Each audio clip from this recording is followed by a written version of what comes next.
Hey, hi, hello. What are you up to? This is the Aloha Broha podcast, and with me, as always, is Qualified That is me. and Trip, aka Ben. We What's said your up? name this week. Yeah, finally, finally, I'm the one who's been here every fucking week, and he always introduces you, and I get Because, left bro. hanging to introduce myself. Because, bro, that's why you need to get into wrestling so you can understand the value of the part-time attraction, like Brock Lesnar. I just or feel like I'm the Qualified. villain, and you're the hero. Well, nowadays the part-time attraction is usually a bad guy. Really? Yeah, but Fuck you! I hate your ass. no. But I'm the exception to the rule. I'm like The Rock. So whenever I come back, You are they not like love me. you are skinnier than shit. You are not like You the don't Rock. have to be. You don't have to be muscular to be like The Rock. My charisma is got muscles for days. I'm flexing charisma. What the? Did you just put an effect on our live stream? Because it's flashing green and red. That's What? my charisma, dog. Oh snap! Nah. I think that's just my shit. That's the first thing I noticed when you walked in the room. I was You like, know? It's like, That oh my dude- god, did the Rock just walk in? I was like, I don't know this dude, but it's very rock-like. You know what I'm saying? That's That voice you hear right now, that is comedian James Mayne. What's up? Excellent comedian, local guy. Opened up for Dave Chapelle, amongst many others. What? So we Yeah. have him on today to talk comedy, what it's like to be a comedian, what it's like to work in comedy and whatnot. So tell us about yourself, James. Where do you want to start here? First of all, if you want to be a comedian, you have to start out by being a loser. From there, yay. That's There's one hope step. to I'm be on my yet. way, dog. yeah, you're a loser, and then you write about it, and then you tell people about your losery nation, you losery-ish or whatever stuff that and you just complain about things that people find funny. Yeah. People like seeing people frustrated, so I get up and I bitch about stuff, bitch about my kid, bitch about my life. That's basically, and bitch about other people too. Yeah, there you go. I like when people bitch. I don't know, maybe that's my thing. But I apologize for my voice. Found out I'm allergic to Vagisil. Shit. Damn. That's a hell of a thing to be allergic to. It's weird how I found out I was allergic to it too. So, Yeah. Let me guess, it involves warts of some kind in a specific area. I don't know. It was dark. It was in an alley. There was That's like the breeding ground of warts is Yeah. dark, damp alleys. yeah. That's- I'm assuming there was a woman there. Not sure. There was there was 2 folds of skin around. Took a taste, and now I'm eating lemon strips for days because I got a show tonight. I mean, sometimes it's like that in the alley, bro. That's how way it it goes is. down sometimes. In the just- alley. You win some, you lose some. You're just walking through with your bottle of Jack Daniels, and it's like, I think that's a lady. Ah. I'm going at it. We're gonna find out later. I need because you can't just drink whiskey all the way. You need something to break it off. So And sometimes you just have to chase it with some strange alley may or may not be pussy. yeah, So, some pussy like substance you know? or something with the charisma of pussy. Exactly. So while That pussy was very rock-like, I'm guessing. It could have been an ear. I'm not sure, but it could have been a cat's butthole. You know? So you said you got a show tonight. Let's get that. Let's pump that real quick once now. I see we have some viewers right now. Pump at it least, real quick. At least a couple people watching. for the millions watching around the world. Yeah, we got a show tonight at Mars Comedy Club, which is in Hawaiian Brian's. We got 2 comedians from L.A. Danny Cho, who's famous for his webisode or his web series called K-Town Cowboys. Also, we got Walter Hong. There'll be, is it co-headlining or double headlining or Dual headliner. dual headliner? Yeah. Right. So they'll be doing that tonight. Show starts at 7:30. Doors open at 6:30. We got Maestro Dobel Tequila drink specials. I'll be performing, hopefully, along with Chad Wago, who was your guest Last week. Yeah, previous Yeah. episode. It was. Fantastic. And we're going to have you guys do a podcast together, the Guys with Issues podcast, along with Russell K. Aloha. Yeah, and we just hang out, just 3 guys hanging out talking shit. That's like what we do. We just talk shit about what's going on. We give our our take on pop culture and shit going on or whatever we see online, and we try to solve those issues. We rarely do. We've got like 97 episodes. Nice. And we've solved maybe no issues. Well, That sounds about right. Did you guys know if the dress was blue and black or white and gold? We actually we haven't been able to podcast because there's 3 of us, and what happened was when we started out, 2 of us weren't working. Yeah, okay. Then when one of them got a job, well, Chad has been working, but when Russell started working, this is our 3rd guy. When Russell started working, all of a sudden we can't meet up at the same time. So it's like stupid jobs, messing up with our podcast. Plus it's that was hard. a problem that we had for a little while. That's why Kevin wasn't with us for several episodes. I was out here getting this money. Making tacos. Oh, you weren't making them, right? You were No, serving I the was tacos. selling them with my rock-like charisma. Did you leave any in an alley? I did not. Okay, so we've solved that. It's So it definitely wasn't not one of- that wasn't me. Wasn't one of Kevin's tacos that you were eating. That was not. I was not involved. I was hoping it was tacos because what it could actually be might be way worse. Yeah, but we've been doing our podcast for a couple years. We just talk trash, and we've had guests, just like how you guys have had guests on your show. And sometimes we get lucky. We have people of some fame on our show. Nice. So where did you get the inspiration to start a podcast? Because I know a lot of comedians out in like LA and stuff. I listen to a lot of their podcasts, and they seem to have like a thriving community of podcasters out there between like comedians and stuff. So was that any influence on you guys as well? Yeah, Graham Elwood, who does the Comedy Film Nerds podcast, he came down and visited, and he started talking about it and saying, it's like when you do a show on stage or when you're acting or something, you're basically being whoever the director or the person who wrote whatever movie, The material, whatever, yeah. the material. You're being them or that person. Mm-hmm. On the podcast, you can be whoever the hell you want. Yes. So that's why we fell in love with it. I actually started with Michael C. Hall on comedyhawaii.com. One of my former bosses when I was working with him. Yeah, so it was the live mic show. And we started doing it. We had Graham Elwood, and he broke it down for us. And ever since then, I was like, that's what we got to do. I used to do radio back in 99, and like commercials would come on. While the commercial's playing or while the song is playing, I'm making fun of the commercial. Like, that commercial is so stupid. What is it? And we are laughing, but as soon as we're back on the air, it's like, oh yeah, use that product. I love it. It's like, Yeah. and it's bullshit. Yeah. So that's what we like about podcasting. You say whatever you want. You can talk during the commercial and just let everyone else hear the jokes too. Yeah, so you can do whatever you want. That's the main thing we like about podcasting is there's no candy coating. And I think that's why comedians really love it because they can be themselves, and their fans that listen to their jokes all over the world can actually hear how they feel about certain topics. Yeah, the audience just finds them kind of Yeah. thing going on. Yeah. So like there's even people who become, who sold out the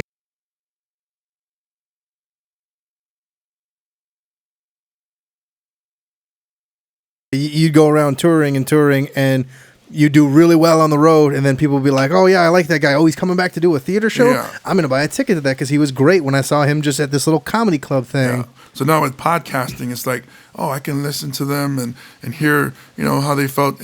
To me, it was a white and gold dress, by the way. I don't know. I was like, what is everybody saying? I don't see black or blue. It's just a white and gold dress. As a photographer, I'm going to go ahead and tell you it was black and blue. Yeah.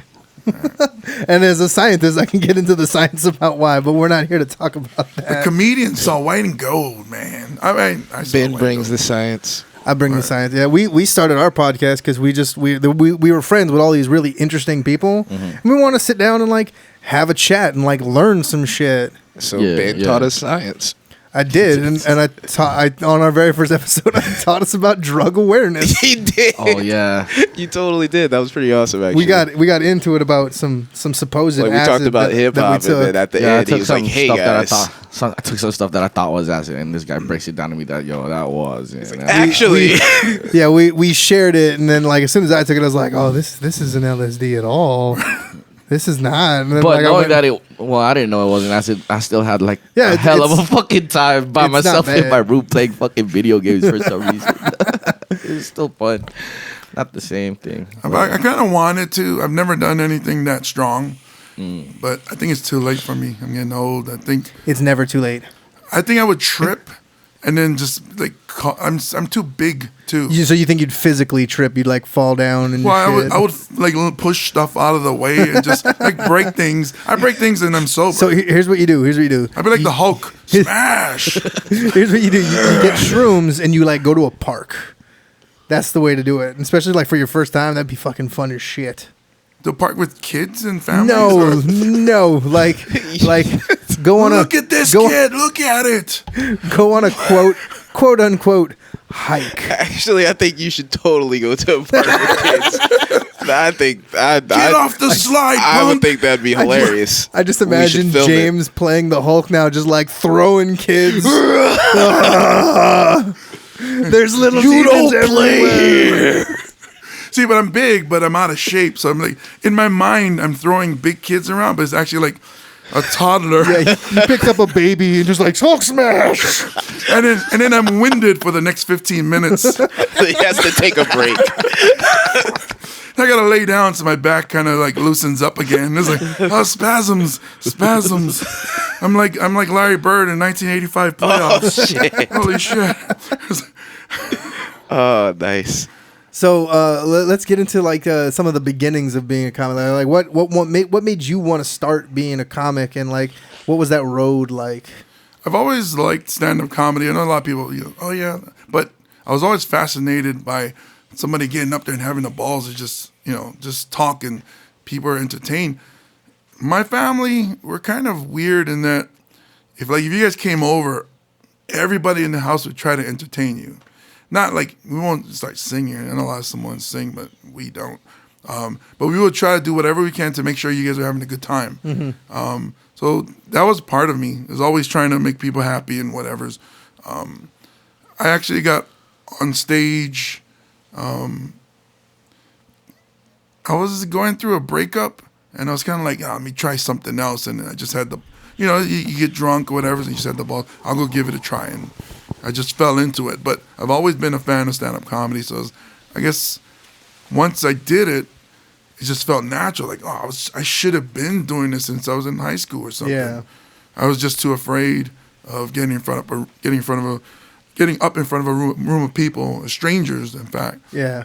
And to start talking. And that's a big barrier for a lot of people, is because Yeah. they, especially like people who are like real big fans of comedy and like understand like joke structure and whatnot. Yeah. Like that was one of the things that held me back for a while, was like I was very nerdy about my comedy, and so like I understood that this wasn't just a guy just up there talking randomly. Like Right. he wrote jokes for a while and did all this stuff, and so like I spent before I got up on stage the first time, I spent like I want to say like 3 months writing what I thought was like, all right, I got like 5 minutes of material right now. This is the one. Yeah, this can last me like whether or not it was good or not. Like this is gonna last me 5 minutes. Then I remember getting up on stage, actually on Mike's stage at Indigo back when it was Indigo, and I got up on stage and I started doing all material, and in like a minute and a half, all my jokes were gone, and I was like, I'm supposed to do 5 minutes, and I don't have any more jokes. Shit. Oh no! What'd you do? I said my name and walked off the stage. That's actually the best thing you can do. Yeah. There's people that actually stay up longer and then just die. And yeah, they try and finish that like, I mean, in certain conditions, like if you're a seasoned comedian and you've been doing this for a little while and whatnot, and you go up on stage and you don't complete, like if you're set for like a half-hour slot on like a feature show and whatnot, you're opening for someone and you don't do your 30 minutes, that's a big no. You need to complete your time. But if you're at an open mic and you run out of material, right. don't waste the time. Let someone else get up. Yeah.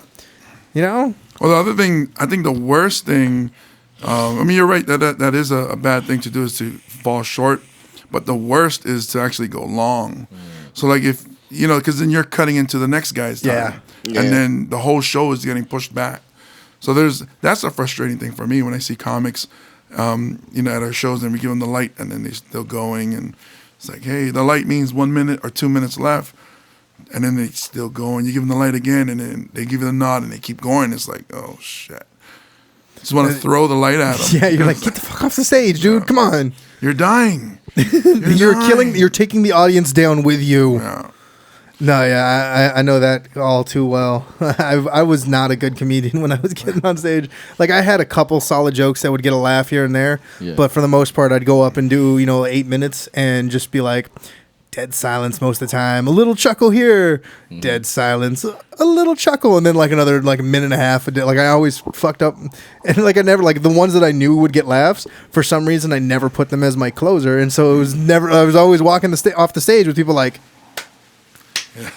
Would you ever go back? Good job, man. Back on? Oh, I've actually already arranged with Chad on a couple of his shows. I'm gonna be getting back up in a few months.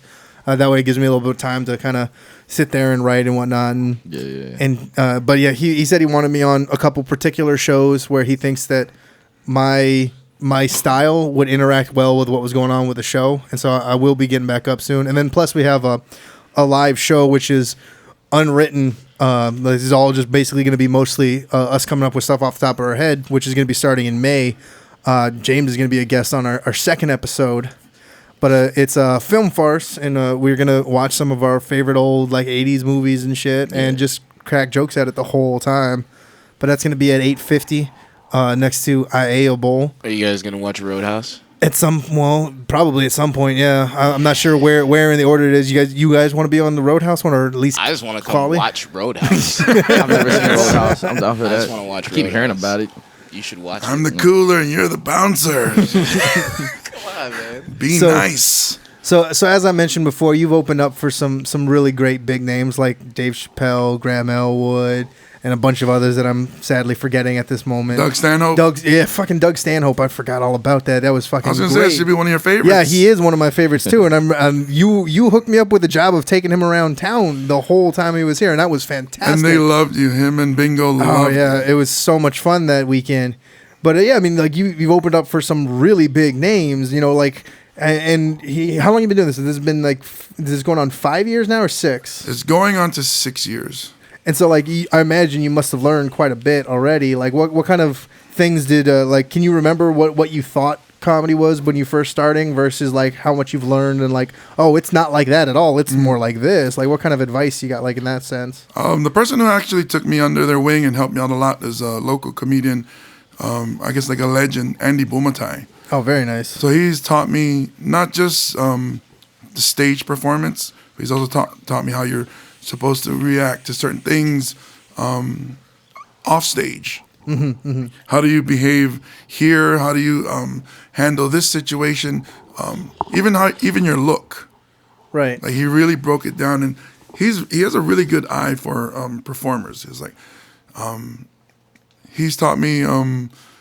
Shoot, he didn't teach me about podcasting. I'm having a hard time talking right now. So I wish he did. No, he's taught me a lot about paying attention to the audience. This is one thing new people don't really get is they get up and they just run through their jokes, just like you're saying, a minute and a half. Yeah. You're not even pausing to let the audience know this is your turn. It's you work together. So it's like, I do what I say, whatever I say, my jokes, yada, yada, yada. And then I pause. And the audience knows, oh, this is where I laugh. It gets to a point through your show, your set, that the audience are kind of like hypnotized. Whereas you're not even telling a really funny joke anymore. You just pause and then they laugh. They realize it, like they subliminally know that this is their cue to start laughing kind of thing. And then that's how like hacky comedians get laughs. Everybody's like, why are they laughing at that? It's because the audience was conditioned now to laugh whenever there's no sound. So like a lot of comics, they'll go and they'll hit their punchline and start the next joke right after. Every time you hit your punch, you stop. Sometimes Andy would stop for a long time, and then the audience would get kind of awkward, and then they would laugh because they, oh, what's going on? Oh, ha, ha, ha. and then he would make those pauses shorter and shorter as he kept going. So I was like, wow, this is crazy. I never thought of it like that. So you got to watch like the structure of what it's like to be up on stage, like controlling an audience. 'Cause that's what it's doing is you're controlling the audience at that point. So like, yeah, he's taught me stuff like that. I've worked with Joy Medina. He's taught me about what's his name? Joy Medina, Felipe Esparza, Dante. They always say, like, you got to be the life of the party. When you're up there, it's not so much about your jokes, because when you're depending on jokes, it's not going to work. Yeah. But if you go up there and it's your personality, your charisma, you know, that's what people like. They're going to see, oh, this guy's a lot of fun. I'm buying into whatever he says. So like my set, I'll get up and I gotta come out with the obvious, which is that guy is huge. So they talk about me being Samoan, me being fat, me being big, for like maybe like the first 5 minutes, and then I'll go into whatever I want, and people buy into it. They're like, oh. There you go. Because I even talk about like my daughter swearing or whatever, or talk about my dog fucking my leg. And it's like really oddball stuff, or teaching my daughter the word cunt. You know, it's like so it's like, yeah. And then people at first, they're like, if I just came out with it like that, they're like, oh, this guy is no, you know, he's offensive. I don't like him.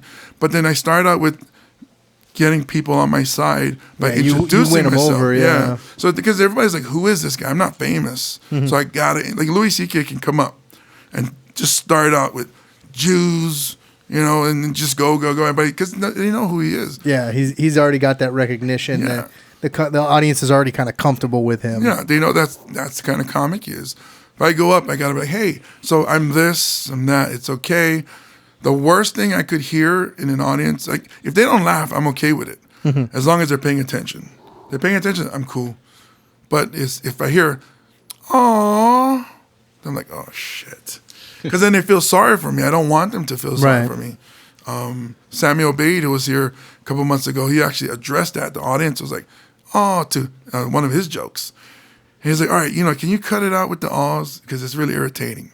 These are just jokes, you know. Stop judging and just relax. Because I'll get up and I'm like, oh, you know, it's difficult for me is being such a big person is having a heart attack. Not because I could die, that's easy, but I mean, look at me. Who over here can, you know, will be able to pick my big ass up if I was to pass out?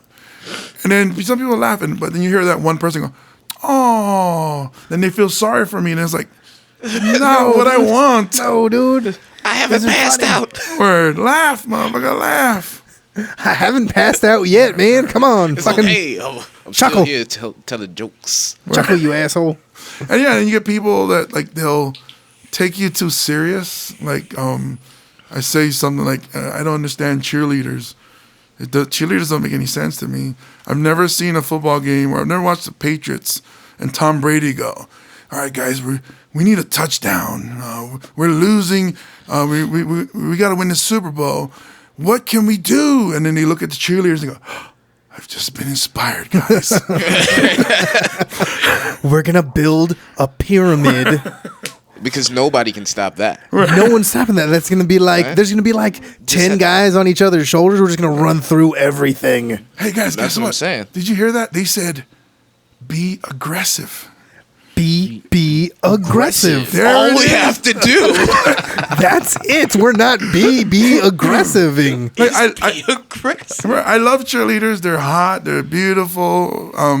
They're athletes too, but I just don't get, like, I used to be a city bus driver for 17 years, and I'll always see them doing, you know, HPU, Hawaii Pacific University, doing their fundraisers, and they're holding their signs, and then I remember one girl had her leg up in the air, like 1 foot on the ground and 1 foot up in there, and she's holding it, and they're pointing like, car wash, car wash. I was like, What? what car wash? I'm looking at your crotch right now. I was like, I don't get it, but Those spankies are tight. word. And I appreciate, maybe, you know, maybe that's what will drive people to go wash their car. It's just a quick snatch shot. I don't know. I was like, Sex sells. yeah, I guess. That's like marketing 101, right? Doesn't make me want to wash my car though. You do other stuff. I mean, not me, but you guys. You guys can do other stuff. You just want to watch? Is that what I mean, I don't even know if my wife gonna let me watch. Somebody just stepped into it. Like, I don't know if you can see it, but there actually is a collar around his neck. You know what I mean? Yeah, I've never seen a black guy blush before, but Damn, It happened just now. I'll tell you.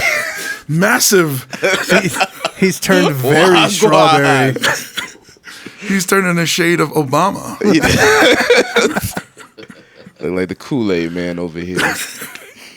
Oh yeah. You just got him in trouble. Busting through walls because of pent up sexual aggression. I ain't busting through walls, apologizing to my wife.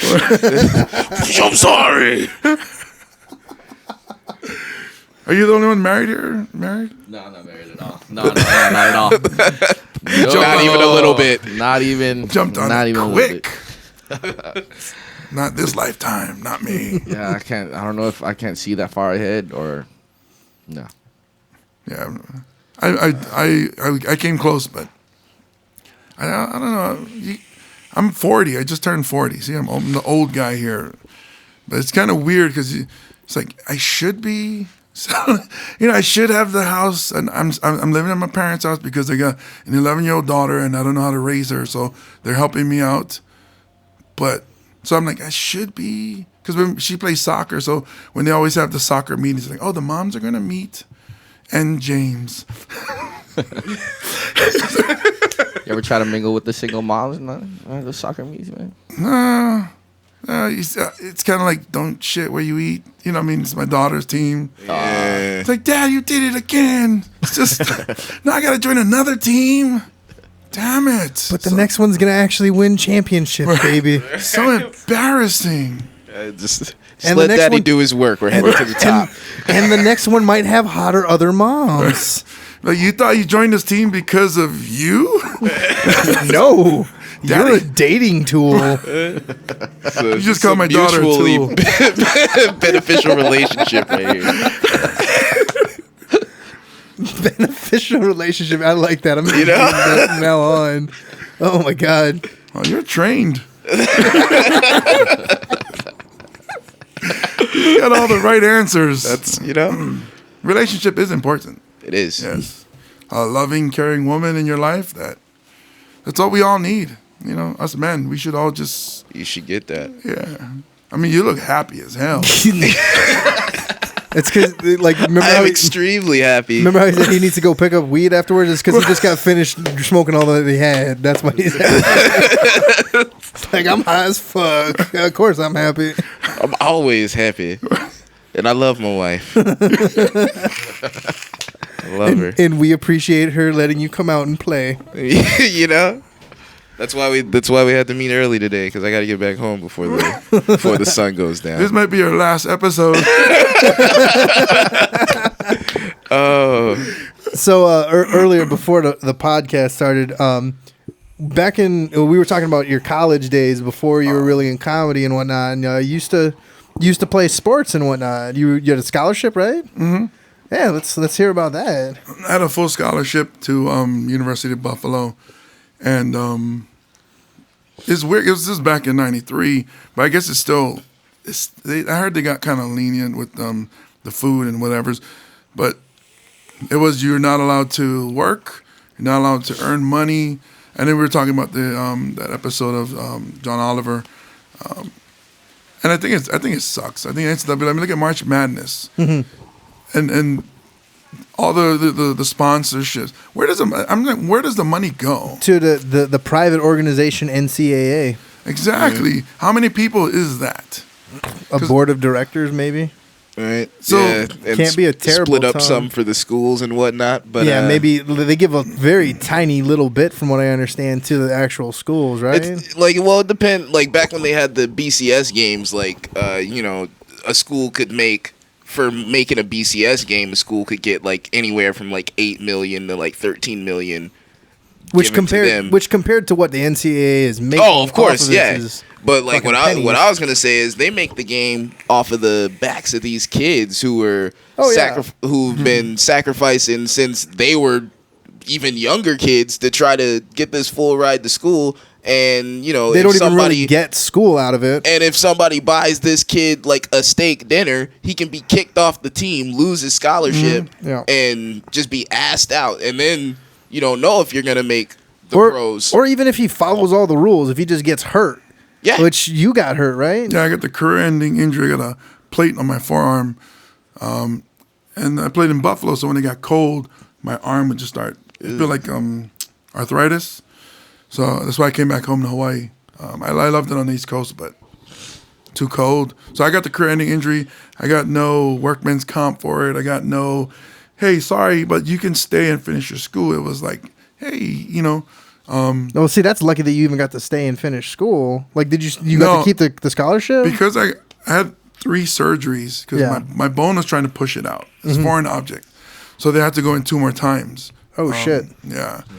So because of all those, it's like, 3 months, I was taking, I got a catheter in my chest, taking medicine through an IV for a 19-year-old kid. You know, if it was partying, whatever, is going to practice, all of a sudden, you know, I was depressed. Yeah. I stayed in my dorm room and just took this medicine. I didn't go to class. I didn't do no schoolwork. So I ended up, you know, grades were bad. And they said, hey, you're out of school. You dropped out. We're kicking you out. I ended up being depressed for like 5 years. I watched no football. I don't know who won the Super Bowls around those times. I mean, I can Google search it, but I just stopped watching football. Right. Was it the depression and whatnot that like kind of drove you to start like getting up on stage and doing something, or? Actually, no. It was when I broke up with my daughter's mom. I've broken up. I've been in long relationships. I was in one relationship before that for like 7-8 years. I got over it, moved on. But this one, I guess because I was older, it was like, all right, family. I kind of settled down. The first relationship, I was in my 20s. Is it a real relationship? I mean, it's not. I wasn't happy like you are, but you know. Nice save. So when we was in a relationship. It wasn't like, like we both weren't like mad. I always say it was a one-night stand that lasted too long. Then we ended up she ended up getting pregnant. We were together. We were happy, but then it wasn't sparks. But I bought into the family. Like, oh, we're going to be together. This is the rest of my life. Yeah. It wasn't that either one of you wasn't relationship or marriage material. It was that relationship wasn't marriage material. Yeah, we would go to her son's games. My daughter, we're going to raise my daughter together. We're a team. We stayed together. And then when that broke up, then, I got into a little depression. But that's when I figured, hey, I got to try new shit, move on. And then I got into stand-up comedy. So what was like the first like time that you got to get up in there and whatnot? Was it at one of Mike's shows or? No, it was actually, excuse me, it was, I would say, was it May, June, July, August, 4 or 5 months before I met Mike. Okay. I did Fisherman's Wharf. Yeah, like at this time there was like no comedy scene in Hawaii other than the tourist comedy scene. Yeah, that like and Sharky's Comedy Club and yeah, whatnot. This is Sharky's, and there was like Augie T doing, but only his shows. Right. It wasn't like a lot of open mics how there is now. Yeah, it wasn't like Augie T hosting an open mic. Yeah. It was the Augie T show. Yeah, and only Augie and his comedians. Right. Not that there's anything wrong with that. That's his but business. it's an exclusive group to get into. Yeah, It's not easy to get into that. Yeah, he's not gonna be like, hey, you want stage time? Come on. Right. So I met a guy who wanted to teach stand-up comedy. So we kind of, met 4 times and went over stuff, and he taught me writing and how to perform. So I went up, and the funny thing is I got up, and it was like maybe 30 people in there. Well, I wasn't going to go. I was like so nervous. I was like about to shit myself. I was like, no, I'm not going. I was actually going to leave as he was introducing me. And then he said my name wrong. He said, James Mayne. And then it was like, damn it. It's like, I got to go correct this dude. Then I went up there and I corrected and I did my first joke. And I got a laugh, and then the laugh kind of like startled me. Yeah, because it's rare, especially like for in a developed scene where the audience is kind of used to seeing comedy on a regular basis and whatnot.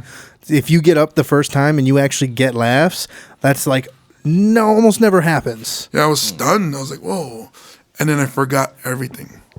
So I was like I was up there for like 10, 15 seconds, which is a lifetime. And then the guy who was teaching me, he was sitting just off stage, and he was looking at me. He was mouthing the words, that I had written. He's like, and I was like, just blank. And I said, "Oh, I'm sorry, folks. They asked me to do 5 minutes.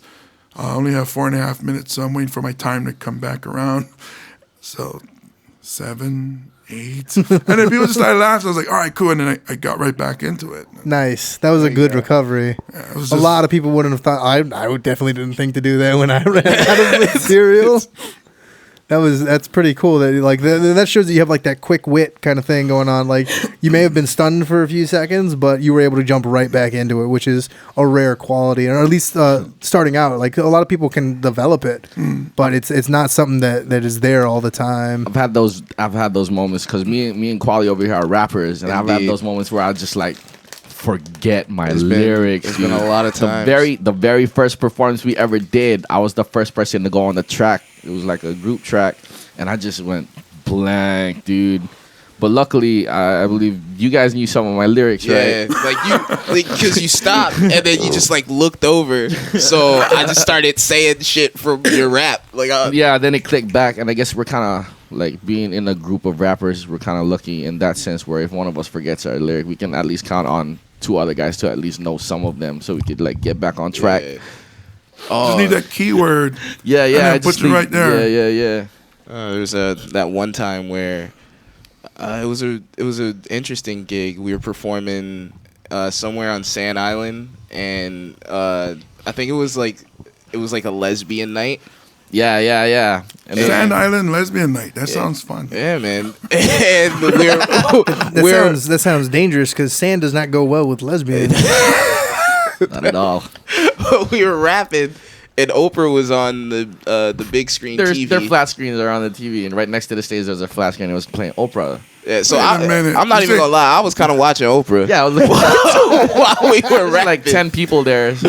The sound of a true professional. I was kind of watching Oprah. Hey, I didn't forget my lyrics, but this guy did. And then the other guy who was in our group, I guess the stage was pretty small, so like after he forgot his lyrics, he accidentally punched him in the face. And I just kept watching Oprah and tried to help him get his lyrics going. But that was fun. Yeah, it was. That sounds like fake lesbians. Like, hey, what do lesbians do? I don't know. We watch Oprah. Yeah, I don't know, man. Do we wear flannel, right? Okay, let's pretend to be. Yeah, I really don't know who put Oprah on the screen. And then I remember there was somebody there who was like giving me props for the performance. And I thought it was a dude until like I came in for the hug handshake. Then my arm hit brush titty. Yeah, and I was just like, oh. You got that elbow titty. You're like, oh, it really threw me here. off. I was just like, oh. I'll be honest with you right now. If we hugged, your arm would feel some titties right here, dude. But those were. I got some B cups right. I'm working with B cups. Yeah, man. These might have been G's, bro. But, good God, that must have been, I don't know. How do you hide? That's a double G-cups? G. Double G. Good God. Good God, those are tits. Good God, man. I always wondered what the lettering system was. Okay, now I understand. God, If you get a woman with now. double G's, those are good God. Yeah, speaking of, that was kind of a weird place to perform. Lesbian night in Sand Island. Nah, it was. I mean, shout out to lesbians. It was fun though. Oh, I It was love cool. lesbians. Nah, they were. Me too. It would have been really funny if you guys just came out and did like a ton of misogynistic material. With the material that I have now, Right. we could throw another. Nah, we actually did like a whole bunch of love songs and stuff that night. So Yeah. Were there for you in your career, your comedy career, what was like the most awkward the weirdest experience, place. the weirdest place you've ever been? It's funny you guys bring up lesbians. Michael C. Hall, who you know, blonde hair, blue eyed comedian. He's from Oklahoma, so it kind of tells you what kind of person he is. He's kind of he's pretty edgy. So we go to perform at, when we started, we were performing anywhere because, like you said, there was no place. Yeah, there's nowhere. You just went and said, hey, would you guys like some comedy? Sure, but nobody in there wanted to see comedy. So we performed at On King. Oh yeah, Yeah, so like it's very artsy and On King is done a bunch of shows there. nice. yeah, no, it's cool. I like it, but then it wasn't for stand. We were there for a Yo Mama battle, but it was our comedy group, which Mike had put together, called Fox Force 5. When we started out, so we followed a lesbian.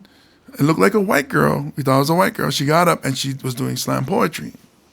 And she got up and she talked about her Mexican ancestors and how their land and her, she specifically said, my grandmother and her land was raped by the blonde-haired, blue-eyed man.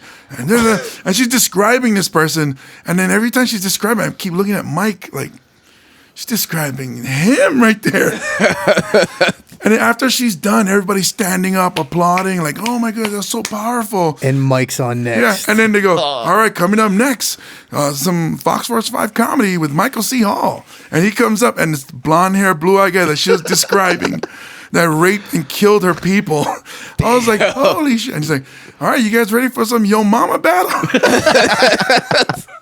It was hilarious. I was like, oh my goodness. It was me, the Samoan. They needed a Polynesian in the group.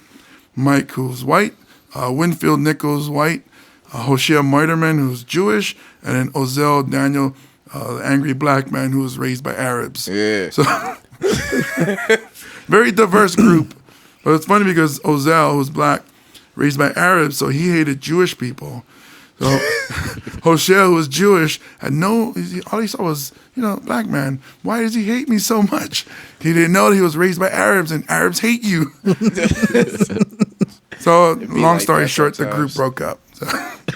Even though, I know Ozell still does stuff here and there, but for the most part, it was you and Mike that continued to really kind of build the comedy scene out here. That's what our goal was to develop the scene so that it's not just us doing it, but there's more people. And the only problem is people start doing well and then they move to the mainland. Yeah. Which More happens a lot. That's kind of an issue we have with the local hip hop scene as well. Like we get something going, and you get some traction, and then people eventually leave. They go to LA or something. And LA. Yeah, a lot of our friends move up to the Pacific Northwest. Yeah. And then Shout out to Legal Weed. Yeah. Well, is that a group or is that actually? No, I just like that's a great weed name being for legal. a group. Now that you've mentioned Legal Weed. Right now, I need to. The new collaboration. Me and Legal Connor Boy Weed. might have another nickname for our duo. There you go. Legal Legal Weed. Weed. He's gonna get kickbacks for that, right? He's get like a percentage. Sure. Yeah. There you go. I guess. I gotta be. What's a kickback of doing free shows? What do we? Free entry. Shout out. Can I like that. you push him towards our shows? I'll probably end up working the door. Shout out to our homie. Hey, James, we really need a security guard. I get that all the time. You really. Actually, we're throwing this party on May 23rd. I was telling you earlier that I wanted to be a turntablist. Yeah. When I first came back from New York, I was like, wow. I had a roommate from New Jersey, and he was a DJ, and I just fell in love with it. But came back here, didn't know anybody. I started doing mobiles. This guy, LA Image, he would go out and do weddings and stuff, and so he didn't really do all the scratching and stuff, but it was a way to learn how to match beats and stuff and mix. And then I hooked up with Cool E from The Bomb. Yep. So he taught me a lot, and he gave me a lot of records. And then Qbert was coming to town. Yeah. I was like, oh my goodness. A friend of mine at the bus company, he runs a security company that was working all the raves. So he goes, "Oh yeah, you're a DJ." Yeah. I was like, "Oh yeah." I was like, "Oh, Cubert's coming to us." What? It's crazy. He's like, "You let go." I was like, "Oh, please." Okay, but you got to work security. I was like, "Why?" A security I was shirt. like, why I can't just be a fan there? I got to go work. But he actually let me be his personal security guard. Cubert's Nice. personal security Dope. guard. So you got to like cruise around with him. It was just for one night. Oh. So it was when he showed up at the venue, just hung out with him, and then you got to talk. He's super cool. He was with, I think it was D Styles, and is it Yoga Frog or Yeah. Yoda Frog? Yoga Frog. Yoga yeah. Frog. Yeah, and I was like, oh my goodness. But he said he can't take pictures, or not Cuba, but the guy I was working with. So Yeah. I had to sneak somebody my camera. I'm like, just real quick to stand behind Cuba, like, hey.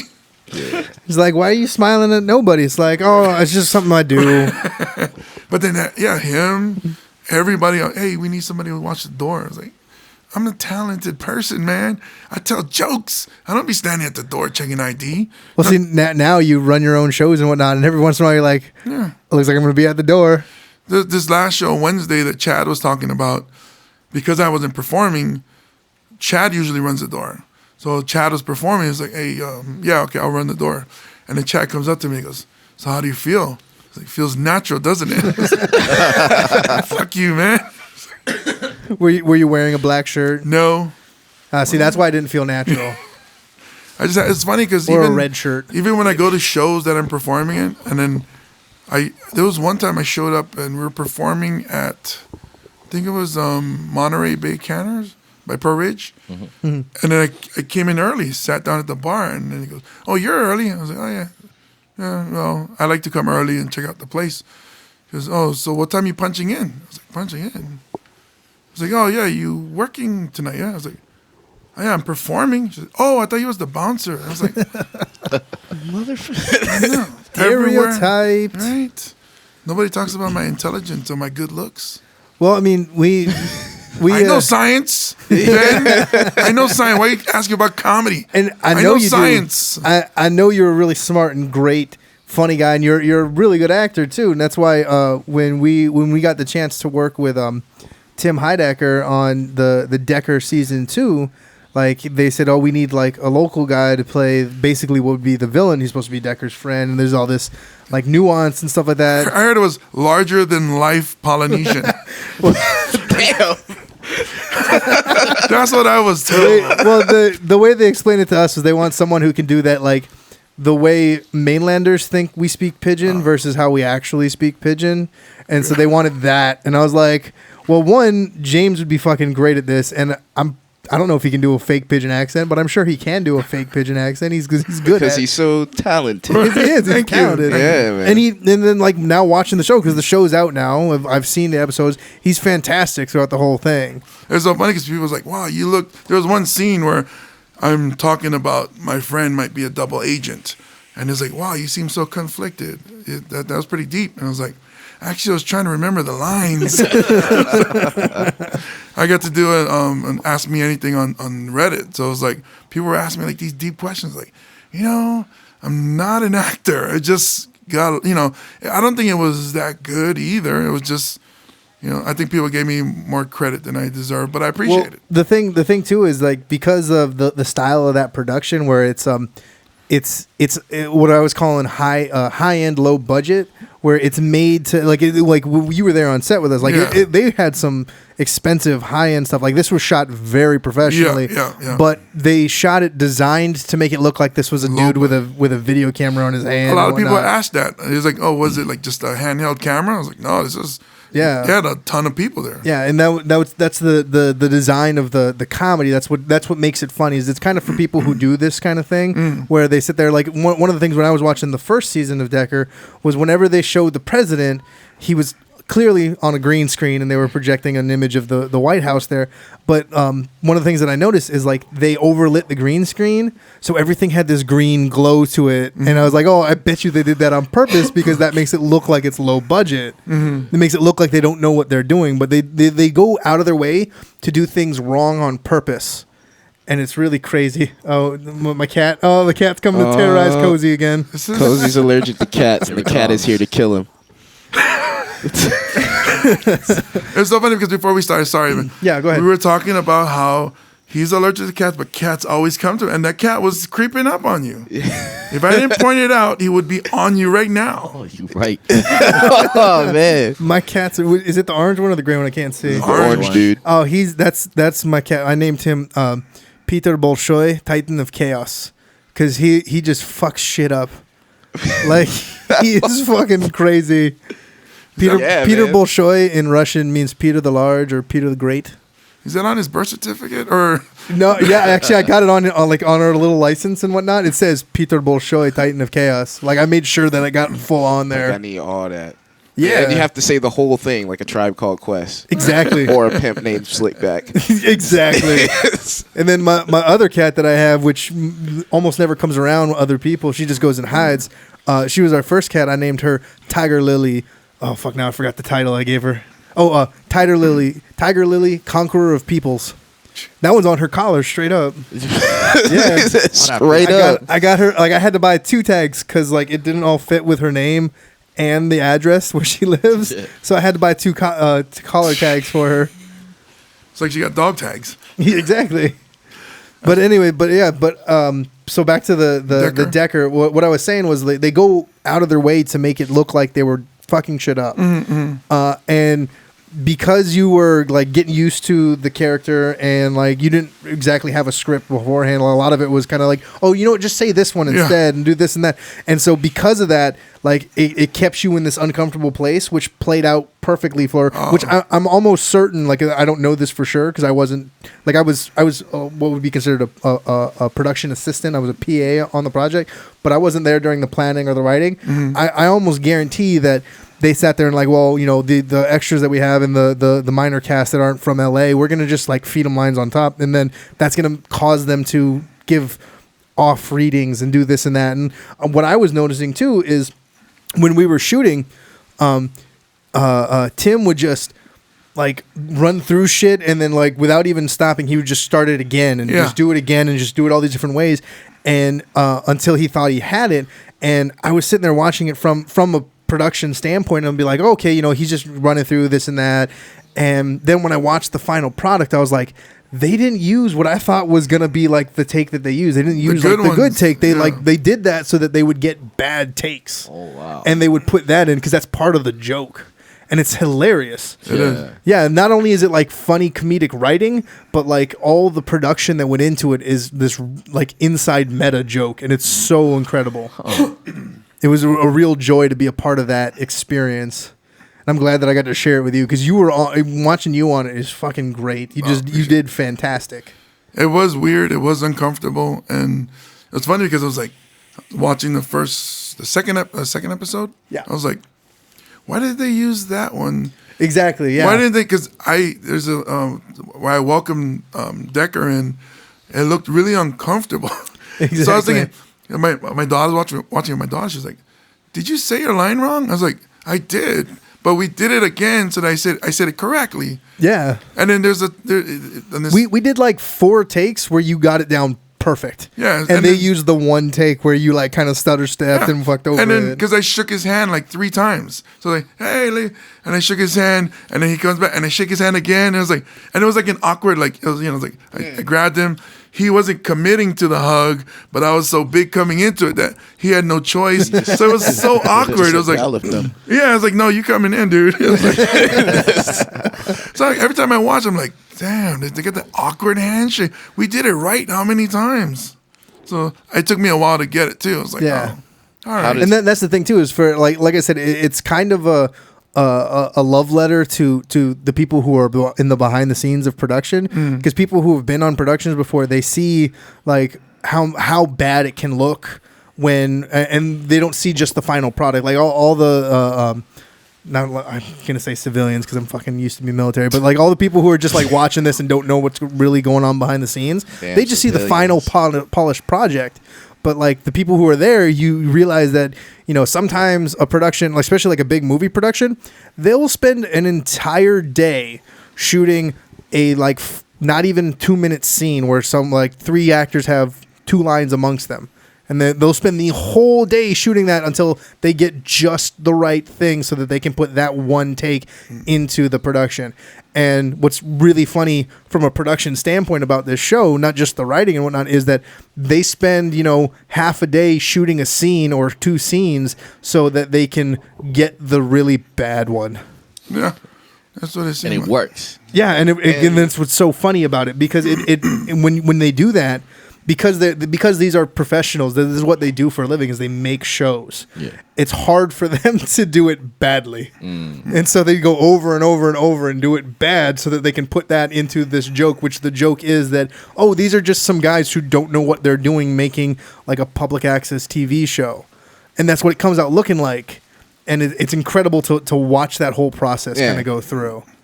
Where can people find this? You can find it on the adultswim.com. And you just go under like shows, or in their little search bar that they have on there, you can type in Decker, and they can watch both the first and second season. Nice. It's fantastic. I've been watching it on YouTube and sharing it on YouTube. Yeah, they also put it up on the Adult Swim YouTube too, so you can go on YouTube and search Decker season 2, and it'll pop up. Nice. Cool people. I really enjoyed working with them, and one of my dreams was like, wow, since it, came out, I was like, because they had on At Midnight, they would have Archer's cast. Yeah. Like, wouldn't it be awesome if they said, hey, let's have Decker's cast on there. Let's get that Samoan guy in Hawaii. And it was like, all of a sudden you're in LA on At Midnight with Chris Hardwick. Right? What's up, guys? Standing next to Tim Heidecker and Neil Hamburger. Acting like I belong there. Like, no clue what I'm doing up there. That's a fun show too. Like I recently got to, because I listened to the Nerdist podcast, which is Chris Hardwick's podcast, and he had a few people on that were guests on the show, and like he does that regularly. But this particular episode, they were talking some of the behind the scenes of At Midnight, and what a lot of people don't realize is that because they have a bunch of people that aren't comedians also on the show. They have people promoting stuff and whatnot, and that's a little bit of the point of the show too, is to get people to be able to promote their stuff, and some of these people can't write a joke to save their life, especially not split second. Yeah, jokes. exactly. They're like, I think of myself as fairly funny, but I can't come up with incredible funny things right off the bat for every single topic that just pops up like that. Like that is a skill that takes a lot of work. There's a lot of comedians out there today that can't do that. And so they have writers on the show. Yeah. And what you don't realize is a decent portion of At Midnight, especially when it isn't like improv comedians out there, they're being fed lines and whatnot, and they're like this, and it's still funny. It doesn't make it any less amazing that they're doing this, because it's still a great show. It's still fun to watch. But they write for them, and they help them out, and they do all this and that. So it's all part of this production. Like a lot of people don't understand that shows in general are very related, in my opinion, to like a magic show, because what the audience is seeing is not really what's going on. Yeah. And so it's all this big trick that we're playing. Like one of my favorite analogies, and now I forgot the comedian that said it. I want to say it was Doug Stanhope, but they said like comedy is a magic trick. They think that we're coming out here and just coming off this at the top of our head, but realistically, we've sat there and we've planned this out, and they only get to see what we want them to see. Mm-hmm. And that's the way it works. And I'm sure that's the way that it goes at music shows. And I know that's the way it goes behind productions on film and television. It's all just this big magic show. And the audience is completely unaware. And some people, when they become aware of it, they get even more fascinated with it. They're like, oh, that's really cool. I didn't realize that. And they want to like learn and get into it more and whatnot. And other people, for some reason, which is mind-boggling to me, it destroys the amazingness from them. Like, for me, one of my favorite quotes of all time actually comes from Penn Jillette of Penn and Teller, the magician duo. He says, if you understand how a magic trick it works and it's no longer amazing to you, then it wasn't a very good magic trick. Yeah. That's part of the reason why on all of their magic tricks, they basically like tell the audience you what they're doing. Yeah, they literally tell you exactly what's going on, but you're still amazed at how everything happens. Yeah. And there's I've been to their show the last time I was in Vegas, and it's so fucking fun to watch. And I know one of the things I noticed now that I'm, kind of, because when I went last time, I had been on stage. I understand a little bit more about stage production. I was running a couple comedy shows at the time, so I got up and I was watching them from like a stage producer's point of view of it, and I realized like, oh wow, like 1/3 of their bits of all the magic that they did was on a one guy that they brought up on stage, and it was kind of more comedy for the audience because the audience got to see this like kind of behind the scenes where they were doing close-up magic to one guy or one girl, and the audience saw all the other things that were going on that one guy didn't see. So like this guy is on stage and they're doing like a card trick for him, and he thinks that like there's just magic going on, but the rest of the audience sees that like this card is being passed under the table and this is happening here and all this stuff is happening. It was really crazy. And on top of all that, like because they're incredible showmen, they were able to not only show the audience that, but also still, while they're showing them what they're doing, still be able to pull one over on the audience and do a magic trick for the audience too. Like, it's incredible. And understanding like what goes into that is what really makes a show mind-boggling and amazing for me. Not, oh look, this thing disappeared and then they made it come back. Any 2-bit magician can do that. Being able to say like, look, this is how I'm disappearing this thing, and this is how I'm bringing it back, and you still don't like fully see and understand what just happened. That's fucking incredible. Yeah, man. Because I make fucking whole blunts disappear all the time. I know, I see it happen, and it's cool, but it's not that amazing mind. But I mean, I'm sure it is for you. I mean, it's cool once I'm done with it, but I mean, that's and they just appear out of nowhere. If you're not making it disappear with me as well, then you miss out on the coolest part. So I just went on this like crazy tangent. Wow, I feel like I was dropping talking science. Yeah, I feel like I was talking. You're the science guy. I feel like I was science guy, Ben. I feel like I was Ben talking. Science. Ben science. How many times am I going to say I feel like I was talking before you stop interrupting me? Never. No, but yeah, like you were saying, a lot of times we go up and perform. As I'm performing, I'm like, they didn't really take to this joke too well, or I heard some groans that didn't turn into laughter. I better change it up, maybe clean it up. I won't do this joke that I had planned. Or you'll edit a joke. Yeah, as you're saying it. Yeah, I won't swear so much anymore because this crowd, so you get the feel of the crowd. We had Joe Torre on our podcast, and he was saying they call it speed bagging, where they go around and they kind of test people, and they kind of see where's the line with those people, and then they know how to finish their show, how to continue on. So I was like, oh yeah, that helps me out a lot. I just did the last year the Maui Comedy Festival. Right. That's where you got to open up for. Oh no, that wasn't where you got to open up for Joe, but you got to do the comedy festival, which is huge. Yeah, it was just awesome, and love the people there that put it together. Paul Chamberlain. There was, as we were up there, we performed. It was at the Lahaina old Lahaina prison, but it was an outdoor performance. And as I was going, it was like I started editing, and then editing and continue editing, and all of a sudden, you're still performing because you've done it so long. Like some of the songs that you've done for so long, you can do it without even thinking. Your body just goes through it. And then when I get off stage, I'm like, oh, damn it. I edited too much because I wanted to do this joke. I wanted to do this. So there was a lot that's going on. But what I show the audience, that's all they're going to get. Right, yeah. So, yeah, just like what you're saying, here's what I present this magic show for you. Exactly, yeah. It's, do you guys ever do that in like, I know Jason has talked about like when you guys are DJing together, you'll sit there and you'll have a general idea of what you're gonna play. Yeah. But then you start to play something, you see like the crowd's reacting to it, and you're like, oh, we're gonna change up the playlist now, and it's gonna go over to this thing. You guys, how often do you guys like fool around with stuff and like change things up, but make it all just seem natural? We do set lists, so we map out a song, and so wherever we perform, like whenever we're rapping, we like to start strong and end strong, and in the middle there's like peaks and valleys in between. Yeah, and then we pretty much just pick what songs would go, what we want to do. Yeah, we try to cater it to like the event. If we can kind of try to figure out what type of crowd is going to be there, just judging off of like past experiences. Like how often would you say you've had to like you thought that you understood the crowd that was going to be there, and then like after 2 songs in, you're like, oh, they're not responding to what we thought it was, and you just have you ever had to just change it, or do you just like play through? Well, usually for me personally, because most times like I just go with my set list, and I don't have have like my own DJ there. So I'm just like working with the house DJ a lot of times. So I pretty much have to stick to my set. So I just try to approach it differently.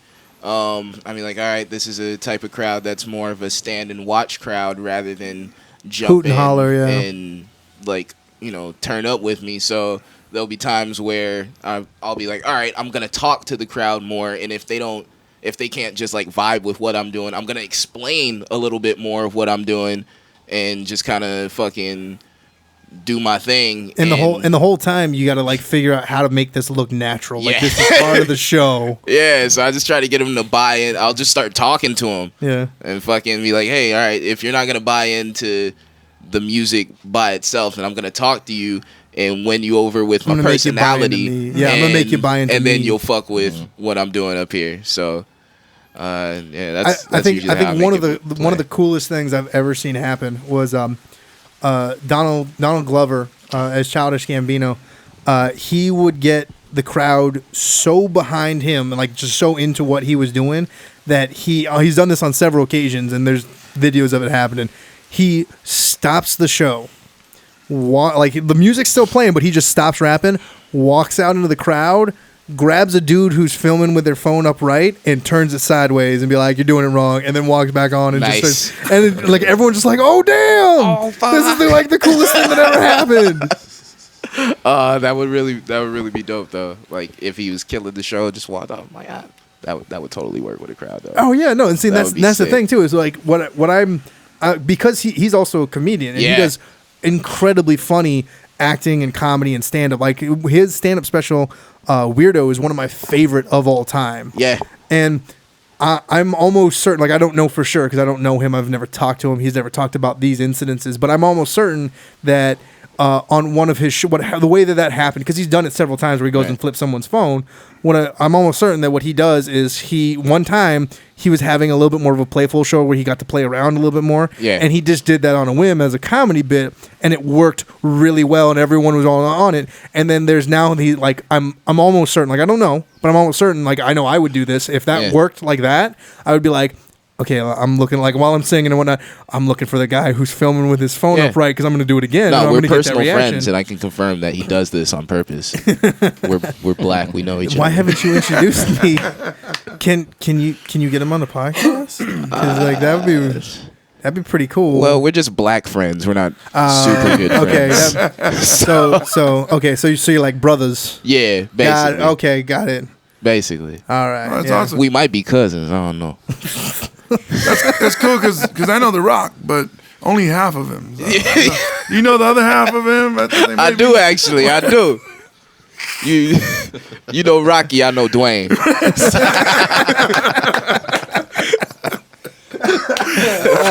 That's how that works. Word. When you say Rock, it's just like, oh, he sounds Samoan. When you say Dwayne, he sounds black. There you go. How long we been going for? Because this feels like it's been going on. Like our 20. Do you guys as performers, and I'm thinking all performers get it. Yeah. So like you meet somebody who isn't really in your scene or really into your craft, but they think they know a lot. So then they go, hey, why don't you try this? Or why don't you, do you guys do this? Or, because we as comedians always get, like, and I hate it, it's like, my mom's like, oh, you should try that. I was like, yeah, I should do our set that my mom just talked about. It's like, because you're a professional comedian, mom, right? So I don't know, do you guys get that a lot? Or Yeah. Not as much anymore, but sometimes some people will be like, hey, how come you guys don't rap about stuff like this? And I'm like, man. Yeah. Where's the message? How come you don't eat dicks? You know what I mean? That's what I want to say back.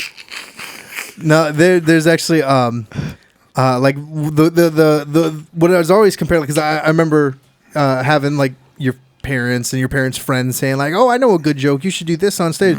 And the comparison that I always made to it through my friends in the music was like, for me, someone coming up and being like, oh, you should try this joke or tell something this way has always been like when someone comes up to you while you're playing a set and they're like, hey, can you play this song? Yeah.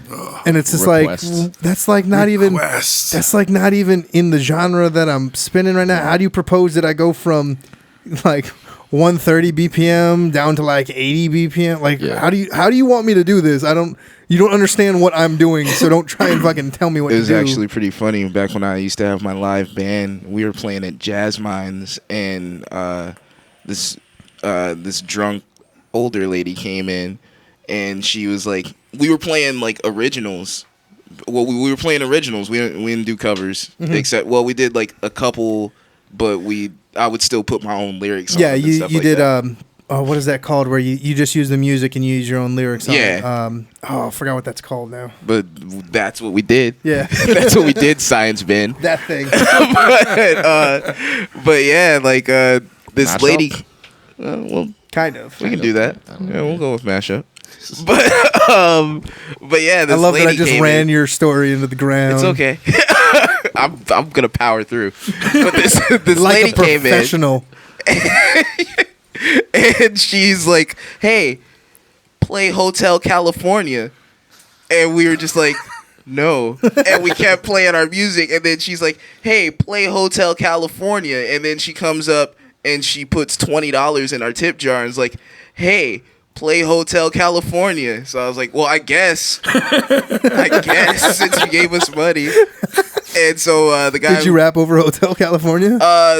No, actually, my guitarist just started playing it, and he Because that would have been great if you just like And he freestyled over Hotel he California. kind of mumbled through the first verse, and I ended up dancing with the lady. Nice. So, and you got $20. And I got she put 20 bucks. on the sack. Yeah, well, not on the sack, but on the sack. Just in case my wife was listening, she don't get the weed lingo. She put 20 on your what? Because like as a comedian at the Maui Comedy Festival, they had a scuba diving tour, and they took 20 road comics. These are people. Eddie Pepitone was on the boat. Oh, wow, really? Yeah, so they're all on this boat. I can't imagine Eddie Pepitone anywhere near water. Yeah, everybody was surprised, like, wow, he's smiling. Yeah. So they're on this boat, and the captain of the boat is used to having tourists. And you know, like local tour guides or whatever, they give you those hacky jokes. Yeah. Has no clue there's 20 Comedians. national touring comedians on his boat, and he's doing all these hacky. I don't know because I wasn't on the boat, but they came back and they're telling us the captain is just hilarious. He's telling us all these hacky jokes, and it's funny because I went to Polynesian Culture Center recently. They have a canoe ride, so I'm on it with all these other tourists, Japanese tourists, my daughter, and we're on there, and we're rolling down the stream or whatever's. And he ducks under these low bridges, and he goes, just some rules before we go. No standing because, it's a fire hazard. Because I could get fired. So it was jokes. It's jokes like that. And then, so my daughter, she bumps me in my arm, and she's like, "Daddy, was that good one? How was that? Is that meet your approval?" Daddy, you should use that on stage. Yeah, see, that's what I'm thinking. For you guys, I'll probably always have people in your ear like, "Hey, do this or try that." Or Yeah. It's usually like after You the should show. totally rap about Yes. coconuts. I don't know. I haven't had anybody really tell me what I should rap about. I usually kind of just do what I do. Yeah. But I know like being on stage and trying to get people on your side kind of thing, like how comedians try to get the crowd on your side. Us as rappers, or at least for me and Quali and whatever groups we've had, we usually try to be really aggressive with the audience. Yeah. And, like command them to like fuck with us kind of thing, Yeah. Tell them what to say and make them say it. I like to yell at them that I'm a pro wrestler. nice. I'm a pro wrestler. I Said tell it them like 10 times. I tell them I'm about to professionally wrestle right now, and they either look at me like, "What the fuck is this dude talking And then the about?" other half of people are like, yeah. Or they're just like, yeah, you are. You are going to wrestle. You're about to wrestle right now. I believe it. You're You're gonna throw down. You're the intercontinental champion. You are. Actually, I Roaring Elbow. I did. You know, I learned actually, that I on the last said episode. I said I was a pro wrestler at the Tech 9 show, and I was just a hype man. I wasn't even actually rapping. But I was like, yeah, I'm a pro wrestler. And then later on in the night, some dude came up to me. He's like, hey, are you really a wrestler? Do you really wrestle? Yeah, man, you gotta make them believe. So I told him yes. There you go. Yes, I Live yes, the I show. do. Live the show. That's how you own it. Then you sort of jump into a macho man rant. Oh yeah. Just hit him with So to a Slim Jim. we're getting close to our cutoff because I know James here has got to go take his daughter to soccer. Yeah. Apparently, you gotta do these things for kids. Yeah, man. They don't take care of themselves, and And now you know why They half the can't people take here themselves aren't to married. soccer. So no, but so what do you got to promote, man? What shows you got coming up? May 16th, I got my show. I'm gonna headline. Hopefully, I have my voice is back by then. It's gonna be at Hawaiian Brian's May 16th. We got a bunch of guys coming out. Like tonight, we have Danny Cho and Walter Hong. Eddie Ift wants to come back. Oh, very nice. Yeah. So Stand Up said he was coming back. He didn't give me a time when though. But we're working with some people together on bringing more people down. Mm-hmm. So Yeah, more we're- will come out that you'll announce later. Yeah, we're working on those together. I know right now we have coming up May 2nd, we'll have Rory Scovel in, also at Hawaiian Brian's. We're working that with you guys. But yeah, what do you guys got to promote over there? Greenleaf check. Yeah. Every last Thursday in the month. Bow. At Safe House at the Republic. Bow. Greenleaf check every last Bang. Thursday of the month. This month it's gonna be Boom. me on the ones and twos. Ones and twos. And Quali on the mic. On the microphone. And Pat Rock from KTOH and DJ Kawhi. Pat and Kawhi. That's where we're gonna be at. I almost forgot. Every Wednesday at the studio at Hawaiian Brian's, there's the Mars Comedy Club. Yeah, And, if anybody wants to try to do stand-up comedy, we'll teach you. Hit me or Chad up. Chad is on Twitter at Kawago, CAWAGO, or you can just hit up our Guys with Issues Twitter or on Facebook. And then we want to develop this comedy scene here in Hawaii. People are going to move regardless. We need more people to come in, and locals, we want to give it a try. Sometimes you start out, you can just get up and do a Portuguese joke. And then from there, you grow. There's a lot of comics that started out that way. They just got up and they did a hacky internet joke. Then next thing you know, they're doing big shows. So. And if you liked what you heard here, please go listen to back issues of the Guys with Issues podcast. It is a fantastic podcast. I'm always waiting for a new episode to come out. We're waiting for more porn stars to come down so we can interview them. Yeah, they got porn stars on there regularly. They used to do it at 939. Whoa. And so they got porn like... We don't have any of those. No, not yet. Not yet. Well, one of our guys got a girlfriend, so we kind of got pulled out of 939. Yeah. Not physically, but we kind of hey, we respect your relationship, dude. It's funny that you say that because me and Cozy were planning on doing this at a strip club, but Kevin was just like, Over here being married and shit. Happily. Don't forget happily. Happily married. Happily, yeah. Happily married. Hashtag forever. 'Cause I don't even want to go to this strip club ever.